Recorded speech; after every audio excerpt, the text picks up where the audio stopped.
Emotional and intellectual appeal.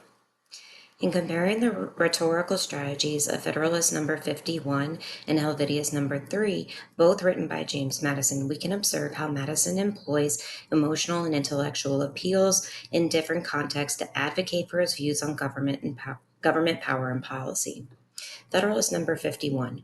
Madison elaborates on the necessity of checks and balances within the government to ensure no single branch gains too much power, advocating for a system where each branch has sufficient autonomy to defend itself against encroachment from the others. The essay is intellectually driven, exploring the nature of political power and the mechanisms needed to restrain it effectively within a Republican framework. Madison taps into a deeper emotional context by discussing the underpinnings of the government as a reflection of human nature. He emphasizes that the government must first be able to control the governed and then be obliged to control itself.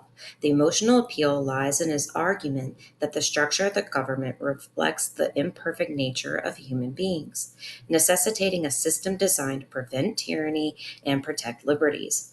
He acknowledges the inherent flaws in humans and uses the understanding to justify a government design that balances these tendencies.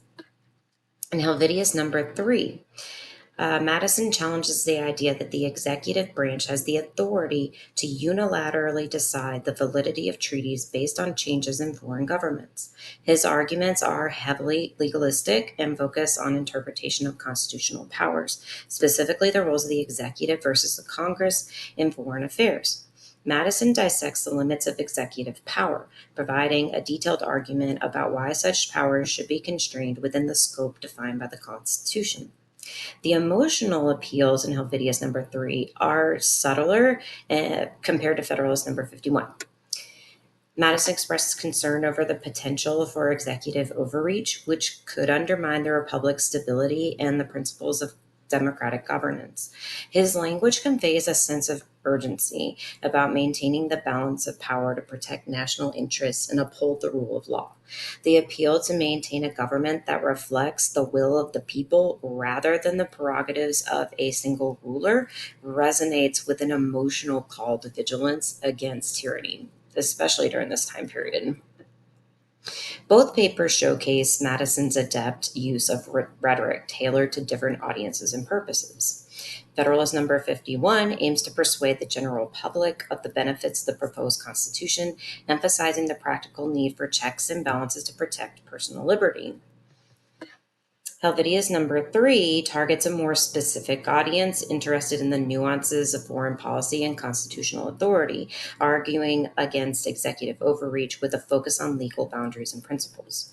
In each, Madison effectively combines intellectual arguments with emotional appeals to engage his readers, albeit with a heavier reliance on emotion in Federalist number 51 to underscore the existential need for a government that mirrors the complexities of human nature.